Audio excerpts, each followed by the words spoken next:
সর্বভারতীয় টেনিস ক্রিকেটে গর্ব এখন হুগলির তারকেশ্বরের জগৎ সরকার। জগন্নাথ সরকার ডিজার্ভ।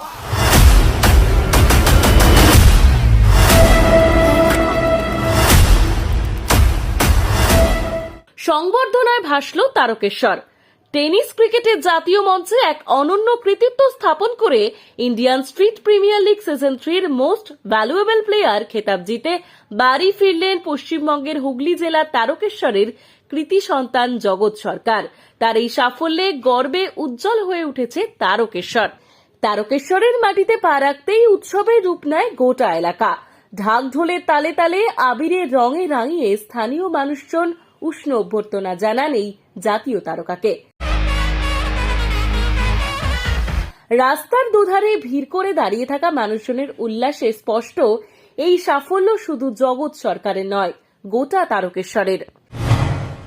যারা চাইবো, যারা ভাবতো যে ফিউচারে বলতো যে হ্যাঁ টেনিস বল খেলে কিছু করা যাবে না, বা যে টিমে যাবো সেই টিমের প্রতি লয়াল থাকি। প্র্যাকটিসে যাওয়ার 14 না 15 দিন পর আমি ব্যাট পেয়েছি। গড অফ ক্রিকেট আমাকে ম্যান অফ দ্য সিরিজের চাবিটা তুলে দিয়েছে। এর থেকে বেশি দুটো জিনিসই আমার কাছে সুন্দর মুহূর্ত, আর এর থেকে সুন্দর মুহূর্ত আমার জীবনে হয়তো কোনোদিন আসেনি। সব থেকে দামি গাড়ি ছিল রবি শাস্ত্রী পেয়েছিল 1987-এ, অডি গাড়ি। ফ্যামিলি টোটালি সাপোর্ট করে গেছে কন্টিনিউসলি। আমার দাদা স্পেশালি একদিন না একদিন সাফল্য আসবে। চেন্নাই টিম আমায় ম্যানেজমেন্ট সুপার। 16 ফেব্রুয়ারি পর্যন্ত খেলতে পারবো না ক্রিকেট। আইএসপিএল জিতেছি, ক্রিকেটটা শুরু থেকেই খেলছি, ভালোবাসার জন্য খেলছি। পরিবার সবসময় ওর পাশে ছিল, সাথে ছিল।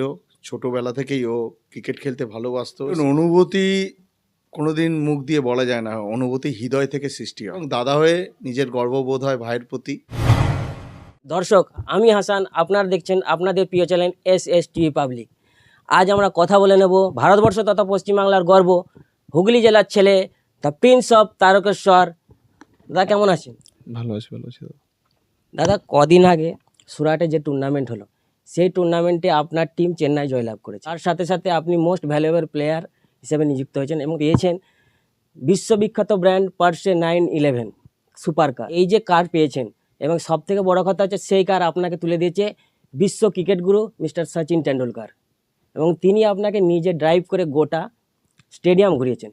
তো সেই সময়ের অনুভূতিটা কেমন ছিল? অসাধারণ ছিল।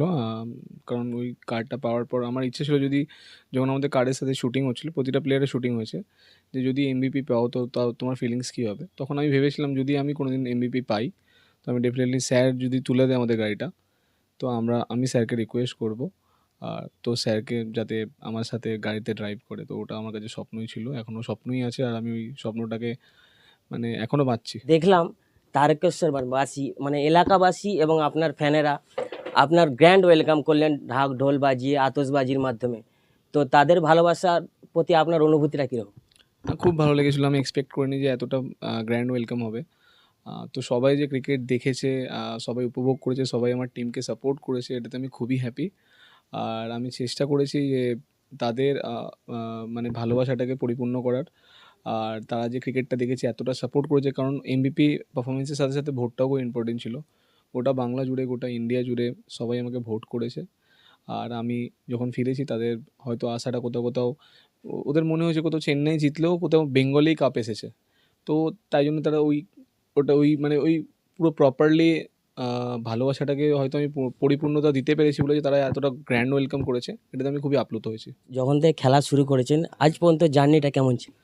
খুবই ভালো। এখন ক্রিকেট খেলা আমার কাছে প্যাশন ছিল পুরোপুরি, আর আমি ক্রিকেটটা শুরু থেকেই খেলছি, ভালোবাসার জন্য খেলছি।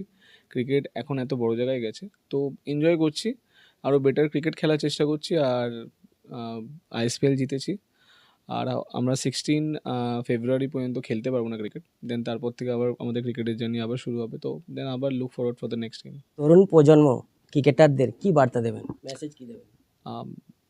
এটাই বার্তা দেবো যে ক্রিকেট খেলতে থাকো, চেষ্টা করতে থাকো, হার্ডওয়ার্ক করতে থাকো, ডিসিপ্লিনে থেকো, যতটা পারবে মেহনত করতে থাকো, একদিন না একদিন সাফল্য আসবে। সাফল্য না এলেও ছেড়ো না, চেষ্টা করতে থাকো। এই যে জার্নি আপনার, এই জার্নিতে সব থেকে কঠিন মুহূর্ত এবং সব থেকে সুন্দর মুহূর্তটা কী ছিল আপনার জীবন? কঠিন মুহূর্ত কিছুই ছিল না দাদা। দেখো, আমি অলরেডি প্রিপেয়ার ছিলাম, কারণ আমি জানি যে হয়তো আমি কোথাও না কোথাও চেন্নাই টিমে খেলতাম লাস্ট ইয়ার পারফরমেন্সের থ্রুতে। আমাদের সাথে কথা হতো যে স্যার হয়তো মেবি আমাকে রিটেন করবে। আমি রিটেন ছিলাম, একটা প্লেয়ার রিটেন হয় একটা টিমে, দেন সবাই অকশানে যায়। আর সুন্দর মুহূর্ত অবভিয়াসলি যে স্যার, আমরা চ্যাম্পিয়ন হয়েছি একটা মুহূর্ত, আর যেটা সেকেন্ড মুহূর্ত যে স্যার আমাকে দ্য গড অফ ক্রিকেট আমাকে ম্যান অফ দ্য সিরিজের চাবিটা তুলে দিয়েছে। এর থেকে বেশি দুটো জিনিসই আমার কাছে সুন্দর মুহূর্ত, আর এর থেকে সুন্দর মুহূর্ত আমার জীবনে হয়তো কোনোদিন আসেনি। জীবনে খেলার পথে শুরু থেকে আজ পর্যন্ত এমন কোনো মুহূর্তের সম্মুখীন হয়েছে যেই সময় মনে হয়েছিল যে এই সময়টা আমার কাছে খুব কঠিন? না, এরকম কখনো ফেস করতে হয়নি, কারণ ফ্যামিলি থেকে খুবই সাপোর্ট পেয়েছিলাম। শুরু থেকে দাদা আমাকে খুব সাপোর্ট করে গেছে। কখনো কখনো এরকম তো অবভিয়াসলি মনে হয়েছে যে যখন সিনিয়র জুনিয়রদের থাকে একটা ফ্যাক্ট সবাই জানে যে অতটা ভালোভাবে হয়তো ওদের আমিও অনেক দিন আই থিঙ্ক প্র্যাকটিসে যাওয়ার 14 না 15 দিন পর আমি ব্যাট পেয়েছি। যখন তারকেশ্বরে আমি প্র্যাকটিসে যেতাম 13-14 দিন পর ব্যাট পেয়েছি। তো কখনো মনে হয়নি যে না ব্যাট পাচ্ছি না বলে যাবো না, কারণ এখনকার বাচ্চাদের যদি একদিন ব্যাট না দেওয়া হয় তারা প্র্যাকটিসে আসবে না। তো সেইভাবে আমার প্রতি ক্রিকেটের ভালোবাসাটা ছিল, আর ফ্যামিলি টোটালি সাপোর্ট করে গেছে কন্টিনিউয়াসলি। আমার দাদা স্পেশালি, বাবা সবাই সাপোর্ট করে গেছে। দেন ওয়াইফ আমাকে কন্টিনিউয়াসলি যবে থেকে আমাদের একসাথে আমরা আছি তবে থেকে ও খুব সাপোর্ট করেছে। তো প্রপারলি সবার থেকে সাপোর্টটা পেয়েছি, আর চেষ্টা করেছি সবাইকে হ্যাপি করার খেলে। পশ্চিমবাংলার ছেলে হয়ে চেন্নাইয়ের হয়ে খেললেন, যদি এটা পশ্চিমবাংলার হয়ে খেলতেন সেইটা নিয়ে আপনার কীরকম অনুভূতি?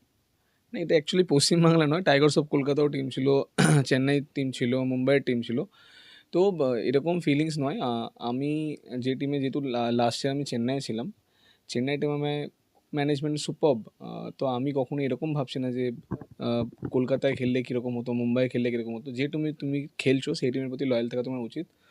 তো চেন্নাই আমার প্রতি ওই ফেথটা দেখিয়েছে, ওই কনফিডেন্সটা দেখিয়েছে। একটা প্লেয়ারকেই একটা টিমে রিটার্ন করা যায় 16 প্লেয়ারের মধ্যে থেকে। তো ওই টিম আমি রিটার্ন করেছিল, আই এম সো হ্যাপি। আর ফাইনালি আমরা চ্যাম্পিয়ন হয়েছিলাম। স্যারের খুব স্বপ্ন ছিল আমাদের ওনারের যে চ্যাম্পিয়ন হবেও। তো খুবই ভালো লাগছে। ডেফিনেটলি ফিউচারে যদি কখনো টাইগার্স অফ কলকাতা হোক, মুম্বাই হোক, হায়দ্রাবাদ হয়, যে টিমে যাবো সেই টিমের প্রতি লয়াল থাকবো, সেই টিমকে চ্যাম্পিয়ন করানোর চেষ্টা করবো। বাবা মা, পরিবার পরিজন এবং ফ্যানদের উদ্দেশ্যে কি বার্তা দেবেন? এরকমভাবে ভালোবাসা দিতে থাকো। আমি আমার ডিসিপ্লিন আর হার্ডওয়ার্ক চালিয়ে যাব। চেষ্টা করবো প্রতিটা টুর্নামেন্টে ভালো পারফর্ম করার আর তোমাদেরকে হ্যাপি করার। এই যে টুর্নামেন্ট হলো, এতদিন মানুষ কোনোভাবেই মানে বেশিরভাগ মানুষই জানতো না যে টেনিস ক্রিকেটেও এত বড় একটা টুর্নামেন্ট হয়। তো শুধু আপনার সাফল্যের পর বহু মানুষ জেনেছে যে টেনিস ক্রিকেটে মানুষের জীবন পরিবর্তন করে দিতে পারে, কি উন্নতির একটা বিশাল বড় ধাপ। তো এই টেনিস যে ক্রিকেট টুর্নামেন্ট হলো এর সম্বন্ধে একটু বলেন, মানে যেটা বলেন হচ্ছে কীরকম খেলা, কিভাবে প্রাইজ করা হয়, মানে খেলাটা সম্বন্ধে একটু বলেন। প্রিমিয়ার লিগটা দেখুন যারা টেনিস ক্রিকেটের সাথে যুক্ত থাকে তারা সবাই জানে টেনিস ক্রিকেট এখন কোন লেভেলে আছে বা কোন জায়গায় আছে। এটা 3rd সিজন ছিল আইএসপিএল এর, not first season, this is 3rd season. তো অবভিয়াসলি যারা জানে না এই প্রাইজটা যেটা হয়েছে, যেটা আমি প্রাইজটা পেয়েছি, সেটা আই থিঙ্ক এর আগে কোনো ক্রিকেটারই পায়নি। এর আগে লাস্ট আই থিঙ্ক সবথেকে দামি গাড়ি ছিল রবি শাস্ত্রী পেয়েছিল 1987-এ, অডি গাড়ি। তারপর এত কস্টলি একটা গাড়ি একটা ইন্ডিভিজুয়াল কোনো প্লেয়ারকে প্রাইজ দেওয়া হয়েছে, সেটা সবার কাছে একটা বিগ ফিলিং, আমার কাছেও বহুত বড় অ্যাচিভমেন্ট, সাথে সাথে চ্যাম্পিয়ন হওয়াটাও। আর হ্যাঁ, এটা একটা আপনি ঠিক বলেছেন যে আমার এই গাড়িটা পাওয়ার পর হয়তো অনেকে টেনিস ক্রিকেট থেকে অনেক কিছু জেনেছে যে টেনিস ক্রিকেটেরও এত বড় একটা প্ল্যাটফর্ম আছে যেখানে এত কিছু বড় প্রাইজ পাওয়া যাচ্ছে। তো যারা ভাবতো যে ফিউচারে বলতো যে হ্যাঁ টেনিস বল খেলে কিছু করা যাবে না, বা তারা যে বাচ্চাদের টেনিস বল খেলতে দিত না, তো যদি সেই বাচ্চারা টেনিস বল খেলতে চায় তো তাকে টেনিস বল খেলতে দিন। আর যদি কেউ লেদার বলে খেলতে চায় তো ডেফিনেটলি লেদার বলের তো ফিউচার আপনি জানেনই। যদি সে ভালো খেলে আইপিএল খেলবে, ইন্ডিয়া খেলবে, সব খেলবে। তো আমরা প্রাউড দুটো বলকে নিয়েই করি। যে যেটা খেলতে চাইছে সে যদি তার প্রতি লয়াল থাকে, ডিসিপ্লিন থাকে, একদিন না একদিন সে সাফল্য পাবে। পরবর্তীতে কি করার ইচ্ছা আছে এবং পরবর্তী টার্গেট আপনার কি, মানে লক্ষ্যটা আপনার কি? পরবর্তীতে চেষ্টা করবো আবার ভালো পারফর্ম করে, আবার এমবিপি হয়ে, আবার আমার নিজের টিমকে আইএসপিএলকে চ্যাম্পিয়ন করি, প্লাস কন্টিনিউ যে সিজনে আমাদের টেনিস বল ক্রিকেট খেলা হচ্ছে সেখানে আরও ভালো পারফর্ম করার চেষ্টা করবো। ধন্যবাদ। প্রিন্স অফ তারকেশ্বর জগৎ সরকার সুরাটে যে টেনিস টুর্নামেন্ট হলো সেই টুর্নামেন্টে জয়েন আপ করেছেন এবং ম্যান অফ দ্য টুর্নামেন্ট হয়েছেন এবং 911 পর্সকার বিশ্ববিখ্যাত ব্র্যান্ডের সেটা জিতেছেন, তা আবার সচিন টেন্ডুলকারের হাত দিয়ে হয়েছে। তো দাদা, আপনি তো ওনার দাদা, আপনার অনুভূতিটা কীরকম? দেখুন, অনুভূতি কোনোদিন মুখ দিয়ে বলা যায় না, অনুভূতি হৃদয় থেকে সৃষ্টি হয়। তাই তার নাম তো হয়েই গেছে প্রিন্স অফ তারকেশ্বর। তো আমি মনে করি প্রিন্স অফ তারকেশ্বর কেন, সারা বাংলার নামটা রোশন করেছে, তারপর ভারতবর্ষ অবশ্যই। তাই প্রতিভা, আমি জানি প্রতিভা শেষ কথা বলে এবং পরিশ্রম শেষ কথা বলে। তো যতই পরিবার সবসময় ওর পাশে ছিল, সাথে ছিল, ছোটোবেলা থেকেই ও ক্রিকেট খেলতে ভালোবাসতো, সেই জায়গায় আমরা সকলেই পিতামাতার অবশ্যই জগতের মানে আমার বাবা মার অবশ্যই আশীর্বাদ আছে তার ওপর। তাই এত বড় জায়গায় সে যেতে পেরেছে, ঈশ্বর বাবা তারকনাথের আশীর্বাদ আছে, তাই আজকে এত বড় প্রতিষ্ঠান থেকে ম্যান অফ দ্য টুর্নামেন্ট হয়ে আসতে পেরেছে।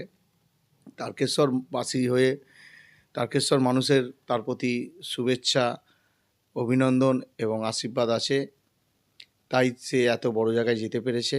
আগামী দিনেও যাতে এর থেকে বড় জায়গায় যেতে পারে, আমরা তারকেশ্বরের সমস্ত নাগরিকবৃন্দ তার পাশে আছে এবং দাদা হয়ে নিজের গর্ববোধ হয় ভাইয়ের প্রতি, ঠিক আছে? এবং আমার সাথ আশীর্বাদ সবসময় ওর সাথে আছে। এবং একটা জিনিস বলতে চাই, দেখুন, টাকা বাড়ি গাড়ি জীবনে আসা যাওয়া করবেই।